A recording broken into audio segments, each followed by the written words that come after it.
He is married to the vice president, and they're under uh, the laws that we have in the country. Their properties are communal in nature. So there should be every reason to look into the properties of both spouses. In principle, ang ibig sabihin niya, Inag, what are you doing? baby ay mag-aari din ng husband. At ang mag-aari ng husband ay mag-aari din ni baby. Pinulan nila din ni Mario mo, kung may pag-single out sa kanila sa reklamo ko. Ngayon, collective decision ng Department of Justice at hindi na kanilang progresista lang ang paglalabas ng sabina para sa ulat ng AMLC. Harassment na naman ito, panggulo, panglihis ng issue. But I don't feel at all intimidated. They cannot stop us from doing our imperative constitutional duty. Naniniwala sina Delima at Diokno na hindi makaapekto sa proseso sa Kamara ang reklamong inhain ng asawa ng bise hanggat walang inilalabas na temporary restraining order kontra rito. Vivian Bulia, ABS-CBN News. Kasado na ang meeting ni Acting Justice Secretary Frederick Vida at mga opisyal ng Ministry of Justice ng Czech Republic kaugnay ng dating magbabatas na si Zaldito. At live mula Prague, nagpapagawa si Katrina Domingo. Katrina, anong oras ang meeting at ano ang bagong informasyon na nakuha ni Secretary Vida mula sa Czech authorities?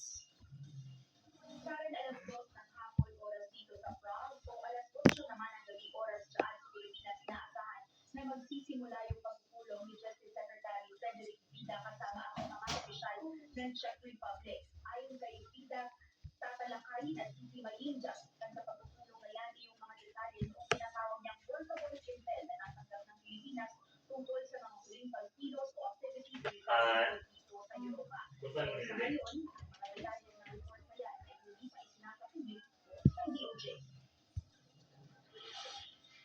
Ito ang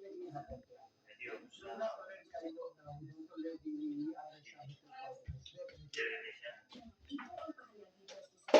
Frederick Vida ng tanungin kung may mapapalaba ang Pilipinas sa pagbiyahe ng Department of Justice sa Czech Republic.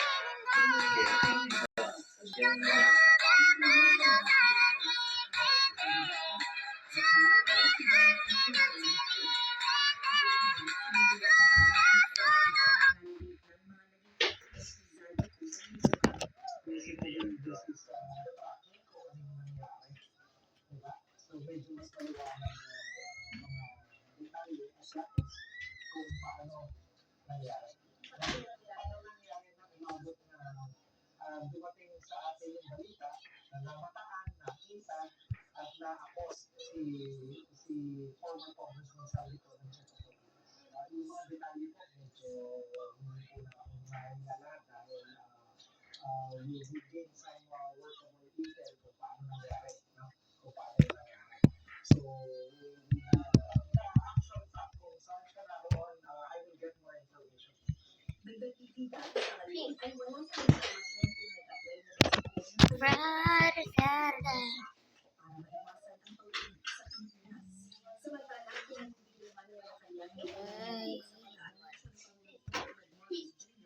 na nahuli na si Ko kahit na wala pa palang katiyakan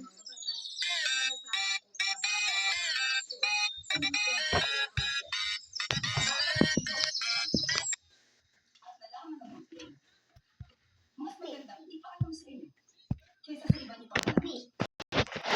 Kapag nalaman namin, hindi namin pero hindi namin sinabi